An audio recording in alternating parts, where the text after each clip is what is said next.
नमस्कार, मी ज्योतिष मार्गदर्शक राहुल गुरुजी खांडवीकर. आजचा विषय 2026 चा काळ मिथुन राशींच्या जातकांसाठी कसा जाणार आहे.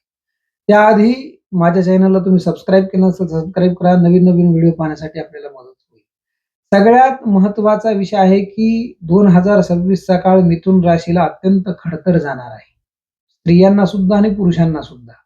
त्यामध्ये तुमचा परीक्षाचा काळ भरपूर जाणार आहे. परीक्षा प्रत्येक कामामध्ये तुमची घेतल्या जाईल. असं वाटेल, की मी काही नवीन आहे का? कुठल्या कामात मला यश कसं येत नाही? असे तुम्ही गोंधळून जाताल. मार्च ते एप्रिल ह्या दोन्ही महिन्यापर्यंत तुम्ही कुठलीही नवीन कामं करू नका. त्यामध्ये तुम्ही अडचणीत येताल, नुकसान होईल, बदनामीचा काळ होईल. त्यानंतर एप्रिल ते जून महिन्यापर्यंत संमिश्र फळं राहतील.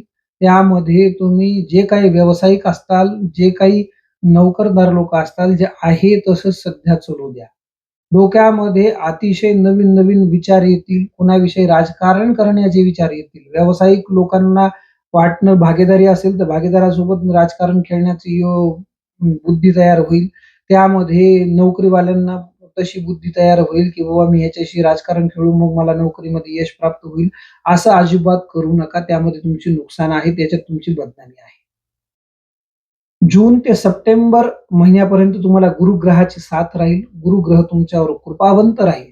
त्यामध्ये तुमचा अचानक धनलाभ होईल, प्रॉपर्टीची कामं होतील, व्यवसायाची कामं होतील, संततीची कामं होतील, लेकराच्या संबंधित उत्तमोत्तर प्रगती होईल.